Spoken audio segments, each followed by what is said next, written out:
Last October, Bangor city officials announced plans to close the homeless encampment known as Camp Hope by the end of 2024. We've really come together as a community to help end cycles that have perpetuated for years and years and years. And I feel like in as many ways as we could, we did it the right way. Led by Bangor's homeless response manager, Jena, the city partnered with community organizations to help residents find a path forward. So has Jena fought against gentrification, the school-to-prison pipeline, and ensured everyone at Camp Hope is housed. I don't know where you expect people to go. We're already homeless. We're homeless because we don't have anywhere else to go. After the city of Bangor closed Camp Hope, residents report that city officials told them they would work to find them housing. They say the process has been unsuccessful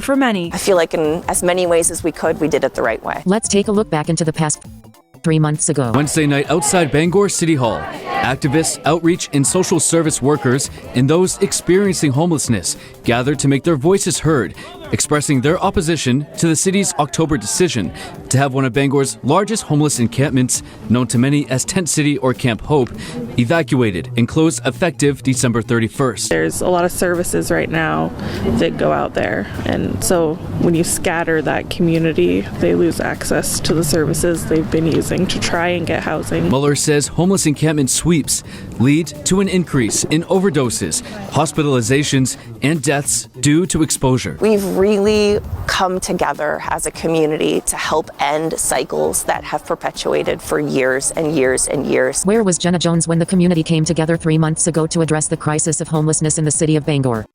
3 months ago. Following protests and opposition, Bangor city officials say they cannot delay the closure of the homeless encampment behind the Hope House due to safety concerns. We know that there are harms being done in the encampment, and we don't have the mechanisms to protect people the way that they deserve to be protected. But Jena, did you not hear what your own community said about the sweeps and enclosure? There's a lot of services right now that go out there, and so when you scatter that community, they lose access to the services they've been using to try and get housing. A statement released by the city of Bangor reads in part, quote, "We have kept realistic goals throughout this process and acknowledged that permanent housing may not be the next step for every person." The city also states they are working diligently to help people access shelter beyond the encampment closure date. Realistic goals.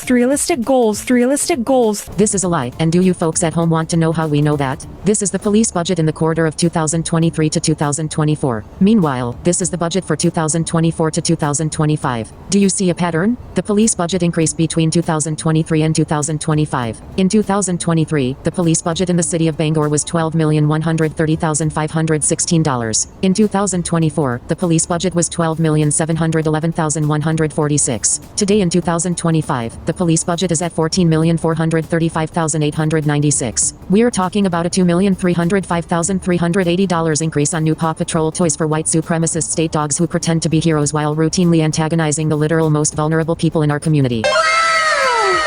By the way, check out this racist caricature of an Irish leprechaun using the shittiest example of AI-generated propaganda that we've ever seen. This is on the Bangor Police Department's Instagram page. Are they trying to be British soldiers on stolen land? Who the hell knows with the fucking PD? To be fair, let's acknowledge that Jena has not done absolutely nothing, that, at the very least, plenty of people who originally resided at Camp Hope have gone elsewhere for the winter. Even taking all of this into account, the words of Jena are insultingly hollow at its best and downright callous at its worst.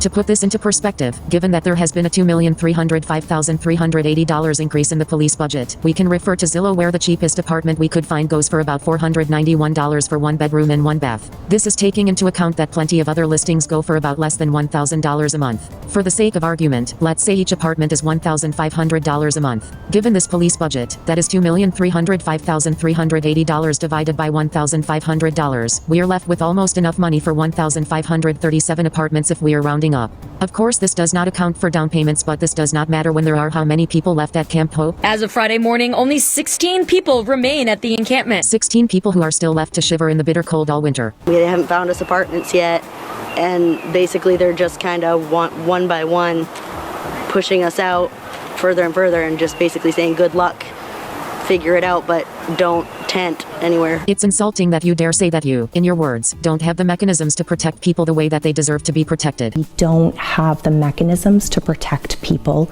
the way that they deserve to be protected. When you've got enough money from police budget increases to allocate that could comfortably house 1,500 people. By December, it became clear that more time was going to be needed to properly relocate the remaining individuals. We certainly could have come in, with the public works team and forced exit. The reality is that this specific statement from Jena Jones comes across more like a morbid joke rather than an act of solidarity from the city government. Here's why. McCarthy says residents were given housing vouchers, which fell through. A lot of us don't have vouchers anymore. Actually, the main voucher that they had us on lost most of its funding. Or encouraged to apply for housing, which was unsuccessful.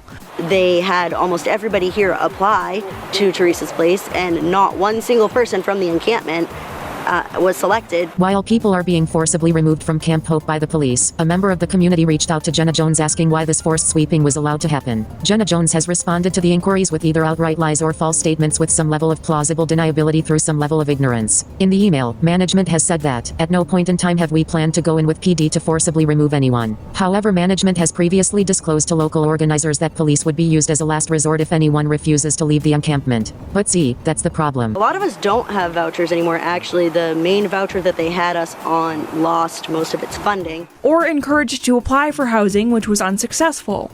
They had almost everybody here apply to Teresa's place, and not one single person from the encampment was selected. I don't know where you expect people to go. We're already homeless. We're homeless because we don't have anywhere else to go. Another resident of Camp Hope informed us claiming that the city have, in the previous months leading up to the sweeps, been ramping up arrests in the camp for crimes such as shoplifting, trespassing, or failure to appear in court in order to artificially thin numbers at the camp. This employment of policing onto unhoused residents, along with that $2,305,380 budget increase to the Bangor Police Department, has been used to intimidate other members of the camp to tuck tail and leave. Assuming in good faith that Jena Jones has never planned to use police to forcibly remove residents of Camp Hope, the city government and police's actions speak louder than words. None of this is the same as finding housing for those who are struggling in the cold of Maine winter. Exiting chronic homelessness is a process, right? And it's not necessarily a linear one, and it's not one that most people can do by themselves. It takes a team, right? You need support behind you. It's not entirely sure if Jena Jones is speaking from sincerity or just parroting talking points she's heard somewhere, but the residents of Camp Hope are now going to be faced with even harder struggles than before getting back on their feet. As it was stated before, scattering residents of the camp is going to isolate them with nowhere else to go. Even if some people do manage to find housing, the rural nature of Bangor's geography makes commuting almost damn near impossible. Most of the resources are in Bangor or other high-population centers like Lewiston, Augusta, and Portland. However, more rural areas may sometimes be these people's only option for housing due to circumstances. But then if residents of Camp Hope are no longer at the campgrounds, how will these people be able to follow up on their appointments if they've got no commute? For example, the Bangor Community Connector bus does not go all the way to Glenburn, Winterport, Bucksport, or Eddington. Not to mention that buses are not currently operational on Saturdays or Sundays. Even housed residents have a very tricky time getting around town, especially if they have a disability, making it difficult for them to walk from one place to another. Never mind the cruel, bitter, basically Canada winters that Maine is famous for. It's important to provide resources to the community with our taxpayer dollars, but accessibility is a big deal across class lines. Don't force people from their homes, and these are people's homes, unless you have housing for them. There's a lot of services right now that go out there, and so when you scatter that community, they lose access to the services they've been using to try and get housing. It is not the goal to criminalize homelessness, to create additional barriers for anyone, or to make life harder